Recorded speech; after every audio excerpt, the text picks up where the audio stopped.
So the full Project Cars car list has actually been revealed, and I'm going to include it in the description if you want to check it out for yourself. Anyways, before I talk about it, Forza 5 gameplay here on Silverstone. Basically what happened is I decided to bully people for 3 laps, then I got bored, did some stupid things, and then got what I deserved in the end. Very, very funny race. It was pretty cool. Anyways, let's talk about Project Cars. The car list is being revealed. You might be scrolling down, looking at the description, and noticing some very, very cool cars in that car list. Gumpert Apollo. I am so excited to have this thing back in a game. I just can't wait. That thing is freaking cool. Lycan Hypersport is also on this car list. How the hell they got that in the game, I have no idea. I can't wait to drive that around. There are also some go-karts.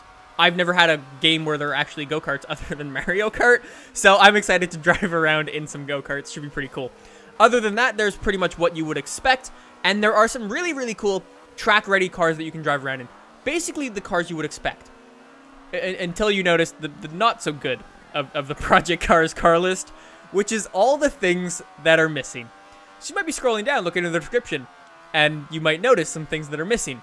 For instance, are you a fan of, say, Ferrari, maybe Chevy, maybe Jaguar, Lamborghini, Volvo, Nissan, Volkswagen, and a lot of other car manufacturers that I didn't name? Are you a fan of any of them? Sorry, they're not in the game. They're just not. There's no Ferrari in Project Cars! How is that even possible? I don't understand how you can make a car game and go, yes, we're going to spend all this time on money and graphics and the best track list I've ever seen in this game, and there's no Ferraris. How do you do that? I'm sure it's an issue with licensing. I know licensing is expensive, but everyone else has done it.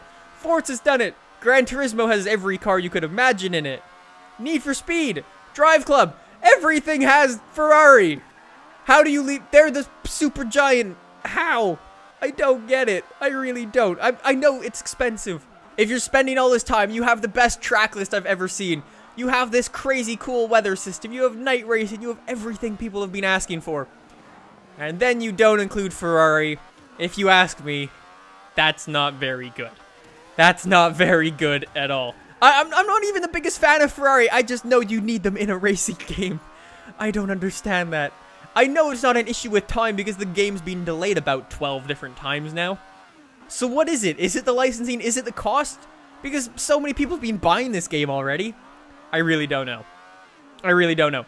Fingers crossed on the PC you can actually keep or mod cars in. Or else it's just, I don't get it. If you ask me personally, you can have the best looking world. You can have the best features. But I want to experience this world and all these amazing features with as many different cars as possible. Is that just me? I think it also, like, lengthens the game's life. Say you're doing some racing leagues, and you have a couple of different racing leagues. Say you have, like, your GT racing. Say you have, like, your open wheel racing. Then you have, like, your city driver's car, or, like, your hot hatchbacks. And that's all you have. You only have 3 racing leagues, basically. If you have a bigger car list, and you have things like supercars, or, like, all rear-wheel drive cars, or, I don't know. You could have any possible thing. That's why, if you ask me, Forza 4 was such a good game, because there were so many cars in that game. You could have infinite number of racing leagues. That's why I think it's still probably my favorite racing game ever, Forza 4. I think a lot of people would agree with that, too.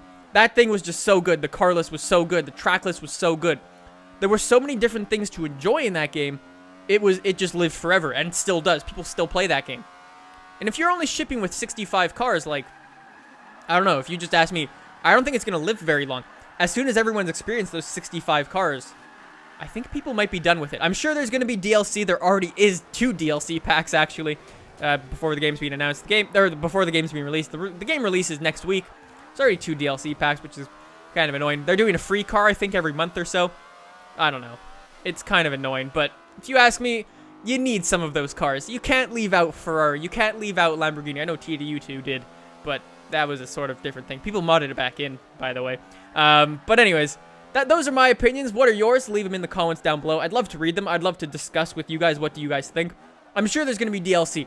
They might do, hey, look at a Ferrari pack. We got Ferrari now. Once they realize how much money they actually made from this freaking game. And go, hey, look, we got enough money. We put Ferrari in now. I don't know. Is that just me? Is that just me? That might happen. But anyways, guys, discussion down in the comments below. And let's talk about it. So anyways, guys, thank you guys for watching. Of course, I'll still be covering Project Cars on my live streams and everything like that. So it should be pretty cool. It should be pretty fun, at least. We'll see how it goes. But anyways, guys, thank you for watching. Subscribe and like if you enjoyed, and I will see you in the next one. Constant work. I'm gonna... Like, who needs... Oh! That's not the handbrake! A is not the hand... What is the handbrake?